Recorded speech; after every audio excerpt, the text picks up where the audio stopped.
Buenos días a los que se van sumando. No sé si se escucha bien a los que están. Hola, buen día. Sí, se escucha perfecto, Corina. ¿Cómo va? Bueno, gracias, Noé.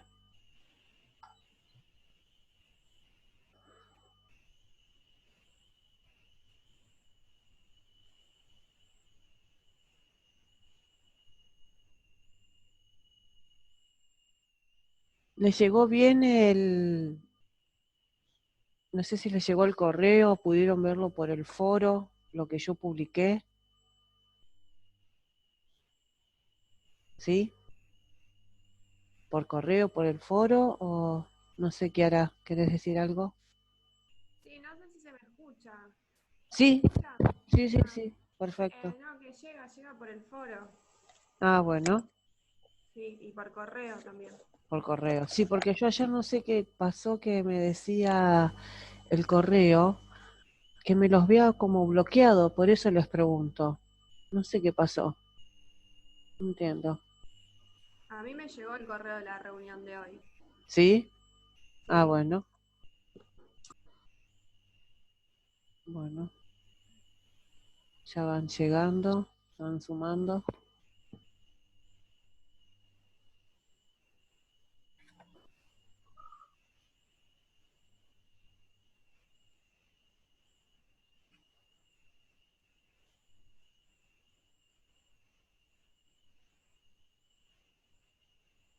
A ver.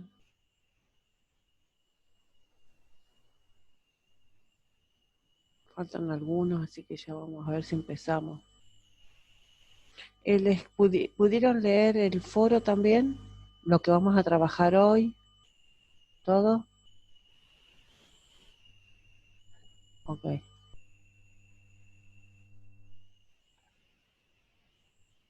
bien. Bueno,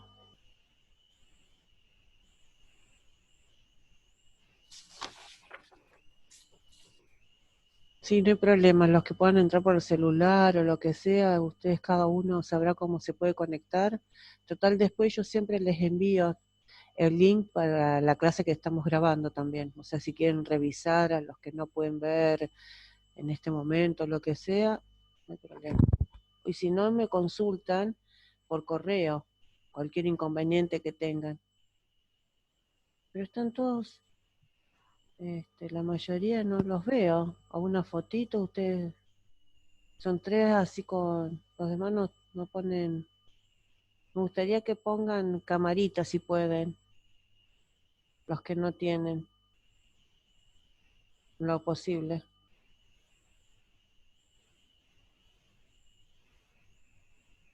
Ahí está. Bien, gracias. Algunos más, porque si no, estoy dando clase para... Ah, muy bien. Profe, a mí no me anda la cámara, por eso no la puedo prender. Los que no tengan posibilidades de la cámara, ok, no hay problema. El tema es que por ahí me gusta verlos, para la participación, nada más. Ujú. Sí, obviamente que cada uno tendrá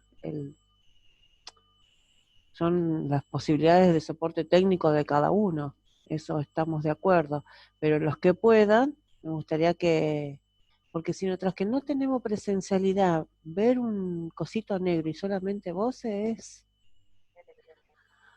la verdad que, pero bueno, se hace lo que se puede. Bueno, vamos a empezar, si bien son 22 los que se vayan sumando, porque después nos queda siempre poco tiempo para terminar y vemos.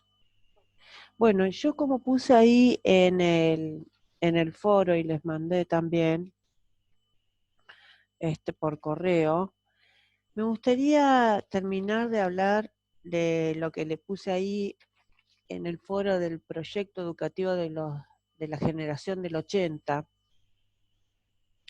que justamente lo que confirma, digamos, el proyecto educativo de la generación del 80 es justamente la sanción de la ley 1420.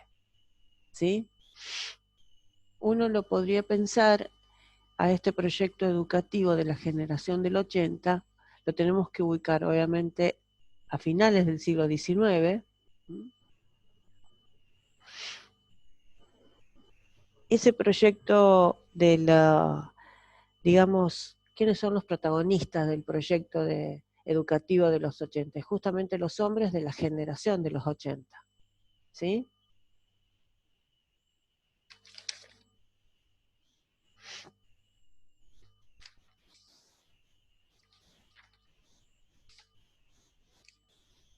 Ok.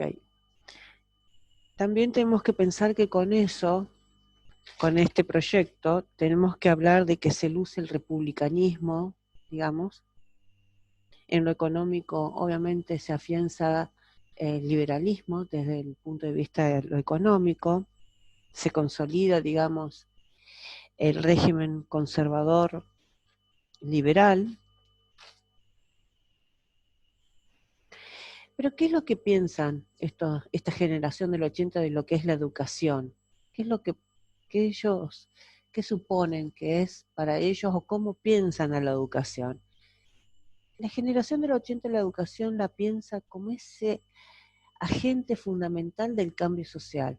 Esto es lo interesante de este proyecto, digamos, de educativo, ¿m? De la generación del 80.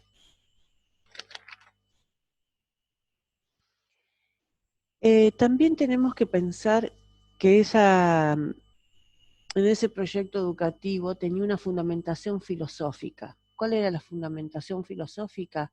El positivismo, el cual estaban atados, digamos, no atados, sino pensaban que el positivismo daba grandes resultados gracias a qué, porque se afianzaban al resultado de las ciencias naturales y de las ciencias sociales. Y otra cuestión, digamos, otra fundamentación filosófica es el krausismo. El krausismo es aquel que tiene como filosofía la tolerancia académica y justamente la libertad de cátedra ante el dogmatismo.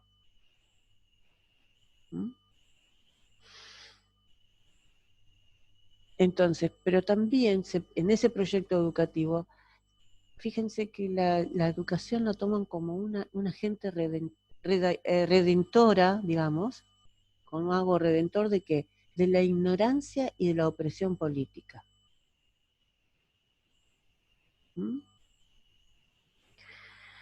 También ellos suponían en este proyecto educativo cuál sería otra finalidad. También tenían la finalidad de pensar, de terminar con el analfabetismo del pueblo, el mejoramiento cultural, digo bien, lo pensaban como una movilidad social.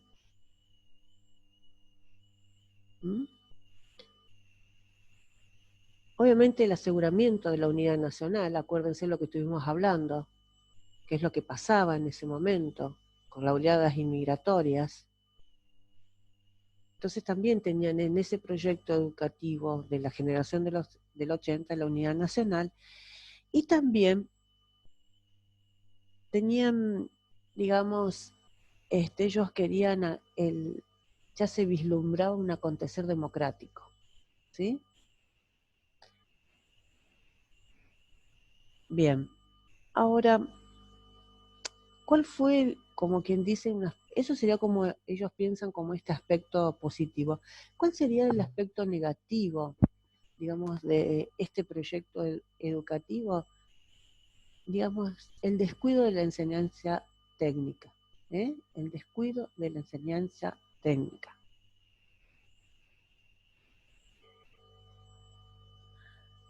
También hay que pensar que la ley 1420 no es ex nihilo, no nace de la nada, ¿no? Tiene sus antecedentes en los pensadores, en pensadores tanto europeos como nacionales. Dentro de los pensadores europeos, digamos, a ver, yo lo que quiero significar es que esta ley 1420, si bien tiene un proyecto educativo de la generación del 80, bregaba por una unidad nacional, obviamente que como toda ley o como todo pensamiento, como toda cuestión filosófica o ideario de un país, tiene antecedentes filosóficos, ideológicos y de pensadores, ¿no? Nada es de la nada, valga la redundancia, no es ex nihilo, no nace como generación espontánea una ley. Y acuérdense lo que yo le decía la otra vez, que creo que fue Marcelo, si me parece me preguntaste qué opinaban del Congreso Pedagógico 1882, qué postura tenía Estados Unidos. Y yo te había dicho una respuesta en relación al pensamiento revolucionario, ¿sí? A esa postura de pensar algo del laicismo y todo lo demás. Entonces, a lo que voy es que obviamente está imbuido esta ley del pensamiento revolucionario. ¿De qué es revolucionario? De la revolución. Acuérdense que veníamos hablando también de la creación de los, conformación de los estados modernos y después la creación del Estado argentino, la conformación de nuestro Estado. Entonces teníamos que hacer una revolución, dejar de ser colonia para pasar a ser un país libre, independiente y soberano. Entonces, todas estas ideas también se empezaron a plasmar, digamos, más tarde, más temprano, también en estas leyes. Porque, por ejemplo, les voy a ir diciendo, lo que son los pensadores, que es muy interesante esto para ver los antecedentes. Por ejemplo, los antecedentes europeos toman como de Locke, el iluminismo de Locke, de Montesquieu, que proclama la sumisión a la ley y el respeto a la libertad de las personas. Vayan teniendo en cuenta en este momento, ubíquense la cabeza de ese entonces, lo que estaba pasando. Después Rousseau, donde hace, ellos dicen como el descubrimiento de la infancia. Y después viene Condorcet. Condorcet es increíble, dice, proponía como sistema educativo de la nación el laicismo en la enseñanza. ¿No? Dice, y condensó la ideología pedagógica de la Revolución Francesa, de universalidad, de igualdad, gratuidad, oficialidad y laicidad. ¿Se dan cuenta cómo viene el antecedente para que después se plasme en una ley 1420 con estas características? ¿Mm? Y por supuesto que tenemos los antecedentes, los pensadores nacionales como Belgrano, que para Belgrano decía que la educación es la felicidad de los pueblos, pero también el progreso de las naciones. No sé si es mío, ¿ok? Bueno, no sé. También para Moreno, fíjense esto, ¿no? Para la educación, para Moreno decía, era afianzar la revolución, ¿no? Y asegurar la libertad. Para Echeverría, decía que él pensaba, digamos, la educación para las masas, para poder tener un ejercicio ciudadano. Y para Sarmiento, la educación siempre lo pensó desde el lugar de los representantes del pueblo. Entonces él decía, gobernar es educar. Yo les traigo esto porque la verdad me pareció más que interesante pensar de cómo viene construyéndose esto, lo de la ley 1420, y todos los principios que tiene esta conformación del Estado Nacional Argentino, pero sobre todo la fundamentación filosófica de esta ley 1420. ¿Mm? Entonces, bueno, como ya les dije, la finalidad, obviamente tener como lo que ellos también pensaban era el sostenimiento de las instituciones democráticas que están descritas perfectamente en la Constitución Nacional.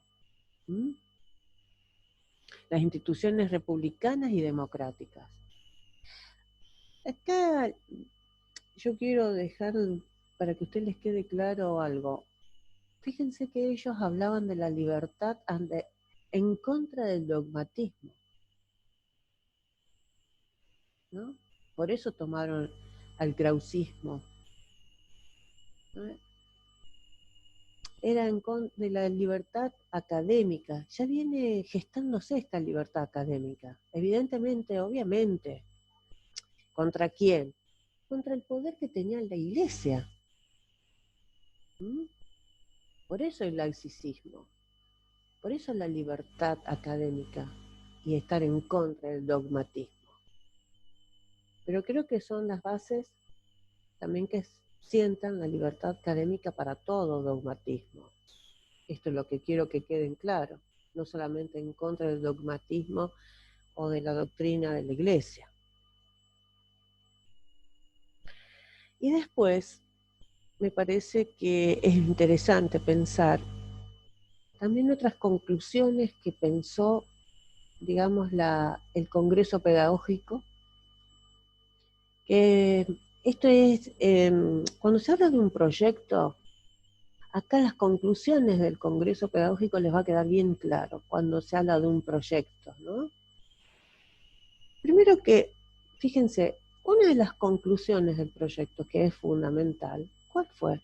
Justamente la sanción de una ley, la creación de una ley, la regulación, la legislación de la educación. Había que legislar la educación. Y hoy, justamente hoy, el 8 de julio, 136 años, se cumplen la promulgación de la ley 1420. ¿Mm? Estamos haciendo historia, chicas. Hablando de la 14, somos parte de la historia. Recordando la promulgación de la ley, a eso me refiero, y dando clases nada más y nada menos en la universidad pública, ¿no? De la libertad de cátedra, estar en contra del dogmatismo, de todo lo que estuvimos hablando, inclusive de la reforma del 18, ¿no? Como, sobre todo en la libertad académica, que me parece fundamental. Pero fíjense algo, dice, el Congreso era la legislación escolar en la cual regula, obviamente, la obligatoriedad, la instrucción común, la universalidad, la gradualidad, digo bien, pero también, dice, va a legislar, piensa, digamos, esta ley va a legislar la educación para adultos. ¿Mm? Fíjense otra cosa, para adultos en los cuarteles, en las fábricas y en los establecimientos agropecuarios. Se dejan de lado los premios y se dejan de lado los castigos. ¿Mm? La eliminación de los castigos. También, dice, y la educación a sordomudos.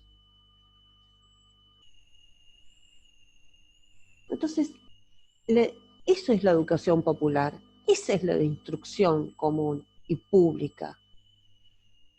Cuando con Tercer decía la oficialidad, tiene que ser el Estado. Fíjense que el proyecto de la generación del 80 era el Estado el que iba a proveer todo esto, la educación. ¿De qué manera? En la legislación, pero en esa legislación, fíjense que dice, bueno, obviamente, la construcción de locales, muebles y útiles adecuados. Organización y dotación de personal docente. Elaboración de programas y métodos de enseñanza. ¿No? ¿Se dan cuenta cuando es un proyecto? Es claro que se tiene en cuenta y, por supuesto, el financiamiento escolar. Entonces, esto es un proyecto educativo. Podrán estar de acuerdo o no en un montón de cosas. Ahora, la generación del 80 tenía en claro el proyecto educativo para un país.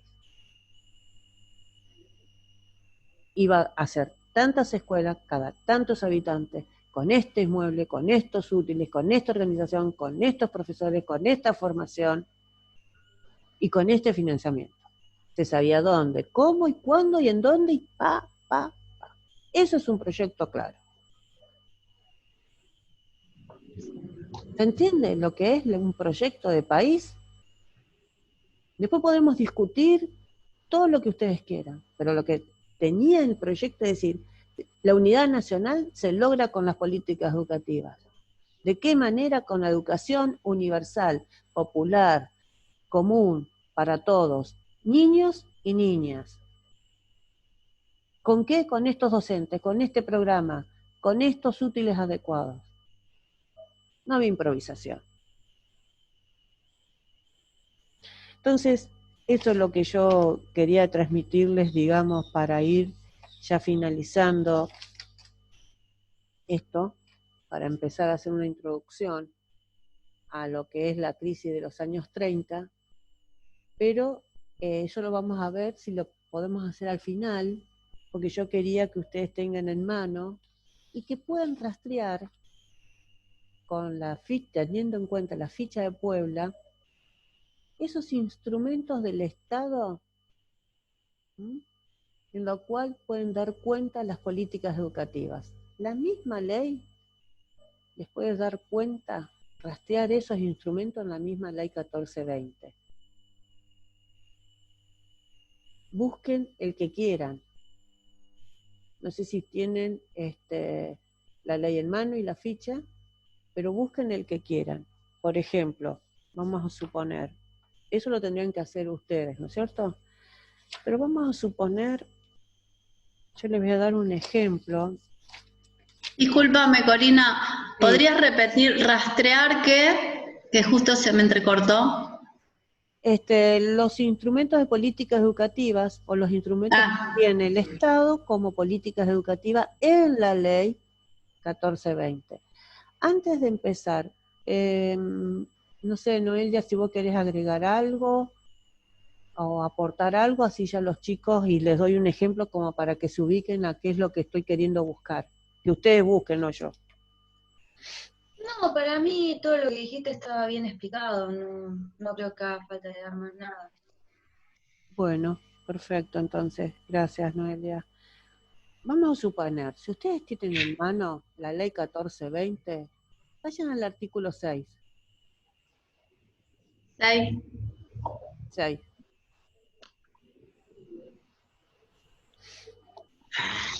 Ahí mismo dice, fíjense, el mínimo de instrucción obligatoria comprende las siguientes materias: lectura y escritura. ¿La tienen ya, perdón? ¿Lo ubicaron? Ok, los leo. El mínimo de instrucción obligatoria comprende las siguientes materias: lectura y escritura, aritmética, las 4 primeras reglas de los números enteros y el conocimiento del sistema métrico decimal y la Ley Nacional de Monedas, Pesas y Medidas. Geografía universal, historia particular de la República y nociones de historia general, idioma nacional, ¿no? Moral y urbanidad, nociones de higiene, nociones de ciencias matemáticas, físicas y naturales, nociones de dibujo y música vocal, gimnástica y conocimiento de la Constitución Nacional. Para las niñas será obligatorio además el conocimiento de labores de manos y nociones de economía doméstica. Para los varones el conocimiento de los ejercicios y evoluciones militares más sencillos y en las campañas nociones de agricultura y ganadería. Más allá de algunas cosas que hoy nosotros no tenemos esto, ¿no es cierto? No es para niños tal cosa y las niñas no sé qué. Obviemos eso. ¿Se dan cuenta? ¿Qué es de lo que se trata ese artículo? ¿Qué instrumento de política educacional podemos decir cuál es?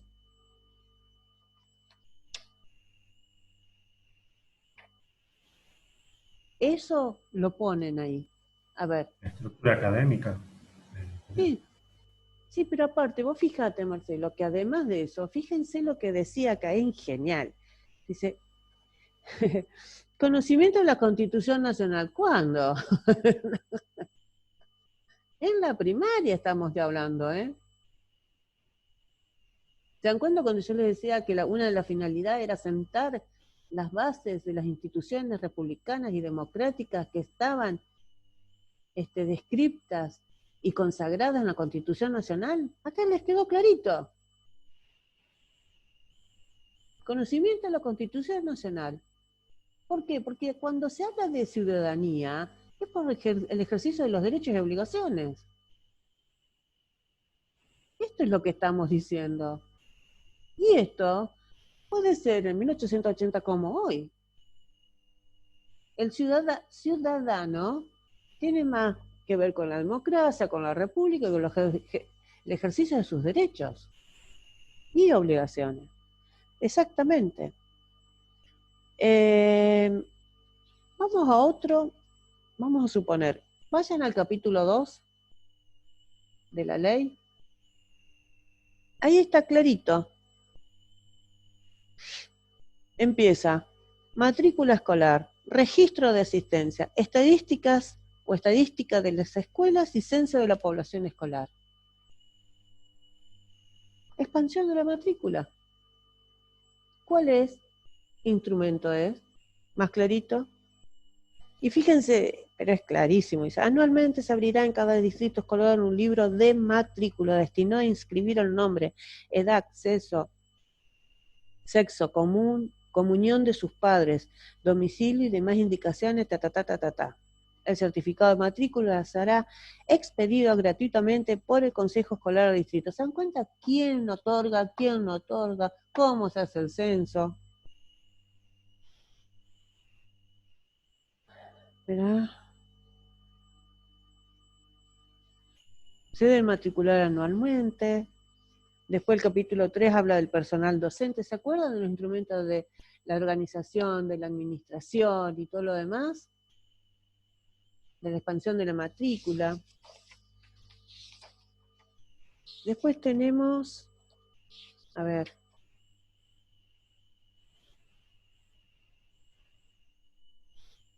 espérenme un segundito que les busco otro como para que ustedes vayan.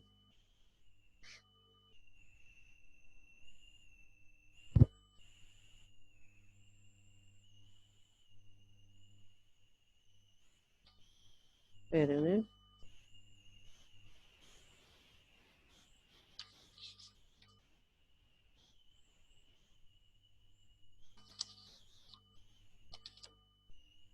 Creo que estoy buscando a ver que yo había anotado algo acá también. No me acuerdo en qué artículo. En el artículo 5, el financiamiento. ¿Cuál? En el 5, en el capítulo 5, perdón, capítulo 5. Eso quería buscar. El capítulo 5. Sí, Sí, ahí. Tesoro común de las escuelas, fondo escolar permanente. Bueno, ahí está. Perfecto, perfecto. ¿Mm? Exactamente. Ahí dice bien el financiamiento. ¿De dónde va a sacar la guita, hablando mal y pronto? ¿Y la guita, de dónde la sacamos? De acá. Podemos poner leyes maravillosas, pero sin financiamiento. ¿Y cómo se va a administrar? ¿Cómo se va a implementar? Queda para el aplauso. Porque no nos resguarda, en definitiva, una ley que no tenga financiamiento y cómo se va a administrar y cómo se va a regularizar y cómo se va a aplicar y quiénes son los que van a llevar a cabo. Ese es el tema con las leyes a veces, ¿no? Eso es lo que quiero rescatar también de acá. Bueno, fíjense a ver si ustedes, les doy un tiempito, no sé qué hora es, para que no se nos haga tan largo.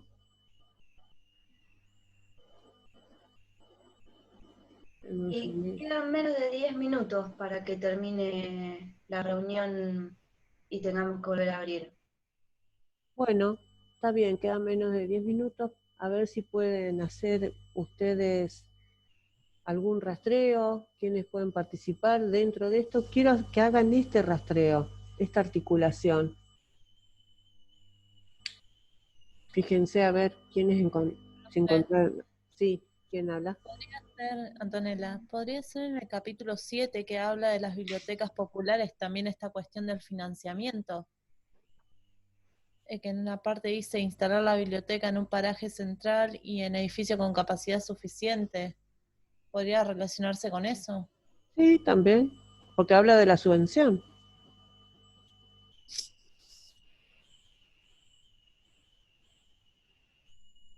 Fíjense, dice, para obtener la subvención, es genial esto, establecida en el artículo anterior, el director de la biblioteca presentará al Consejo Nacional de Educación. Acuérdense que el Consejo Nacional de Educación fue creado con la presidencia de Roca. Que fue justamente el organismo que indicó la creación, digamos, proyectó la organización del Congreso Pedagógico para después, como conclusión, salir a la legislación. ¿Se entiende? Entonces dice, de la biblioteca presentará al Consejo Nacional de Educación una relación del edificio destinado para la biblioteca con indicación de calle y número, y el certificado de depósito en un banco, de la suma que se propone emplear en libros. Bueno, ¿cuántos libros van a emplear? ¿En qué lugar? ¿En qué calle? Bueno, listo, pero de este modo.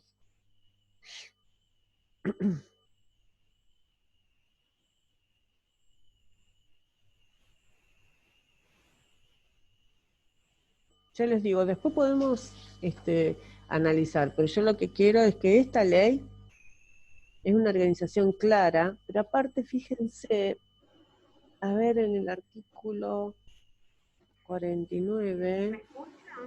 Sí, ¿quién habla? Ay, qué bueno. Milagros, ¿por qué no mandaba el micrófono? También.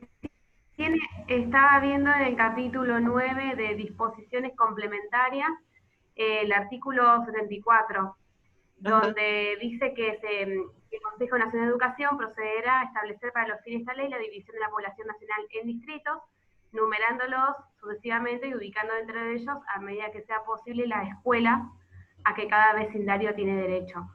Y el artículo, sí, el 75, como que habla también de acuerdo al distrito y al barrio, a qué escuela tiene que ir cada niño o cada niña, digamos, por su derecho a la educación. Sí, sí, por eso te digo, lo que va marcando es que seguramente cada tantos habitantes, cada tanta población, va a haber una escuela. ¿Mm? El tema es que esas escuelas, no sé si ustedes conocen los edificios de las escuelas de entonces, olvídense, nunca más se van a poder hacer, ¿eh? Nunca más. ¿Ustedes conocen el Normal 1, me parece?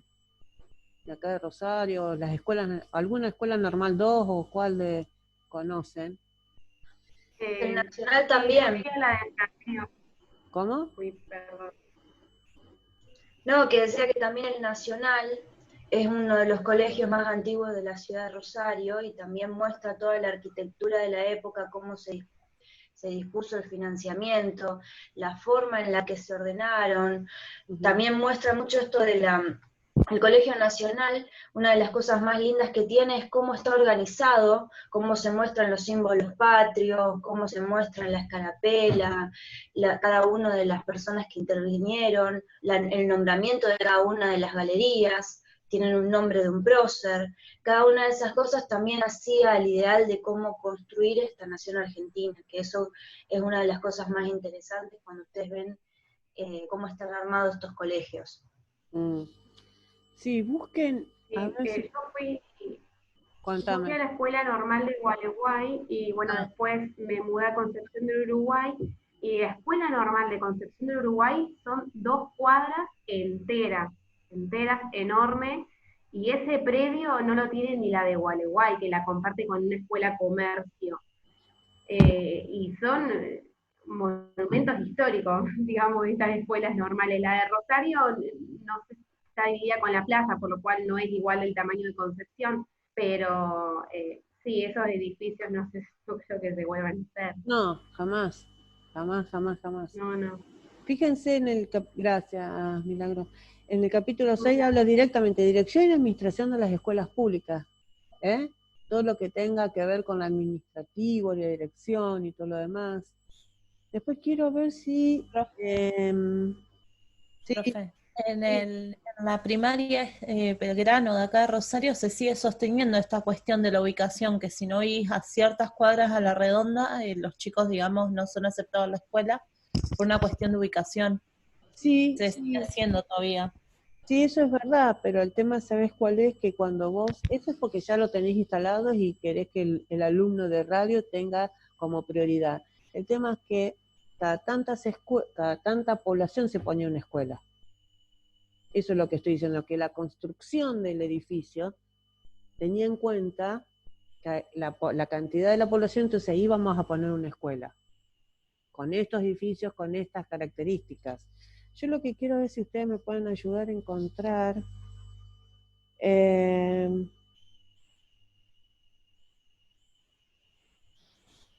alguna cosa más de lo que se daba en clase, la cuestión académica.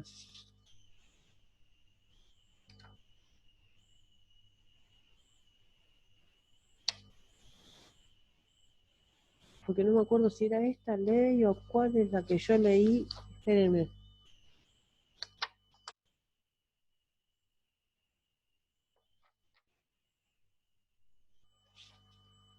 Acá sigue. Claro, en los primeros artículos, el artículo 12, vayan al artículo 12. Ahí dice también, está bueno esto, porque miren lo que está diciendo, ¿no?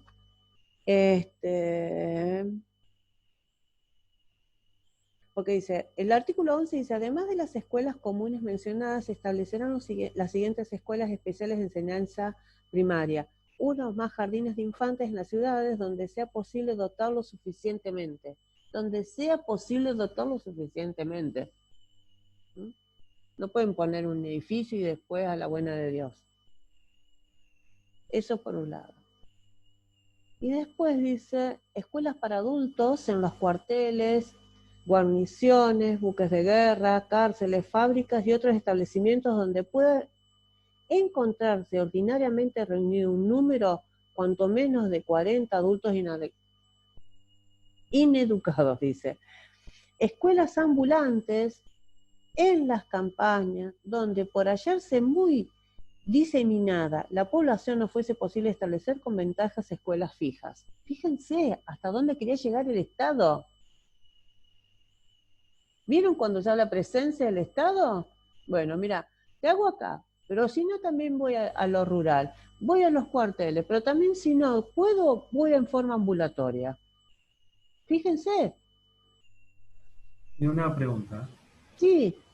Cuando, por ejemplo, en los hogares de niños, en los centros de discapacidad que tienen, cuando hay chicos, y hay escuelas pequeñas ahí en esos centros de día, también, bueno, son parte de este artículo, ¿no? Mira, ¿sabés lo que pasa? Porque muchos se quejaban, los que trabajaban en las instituciones, que le decían, esos chicos tienen que estar en la escuela. Pero entonces esas escuelas pequeñas que estaban dentro de los centros de día, ¿qué función cumplían? Solamente de... Pero vos estás hablando de otra época, yo estoy diciendo otra cosa. Me parece que eso de las tan llamadas hogar-escuela son de la época después del peronismo. Son otra época. Acá está diciendo que no había pupilos, no era un hogar-escuela. Llegaba el Estado, lo que está diciendo esta ley, vamos a tratar de llegar hasta la ruralidad, en el campo, los cuarteles, los establecimientos agropecuarios, y si no, vamos a hacer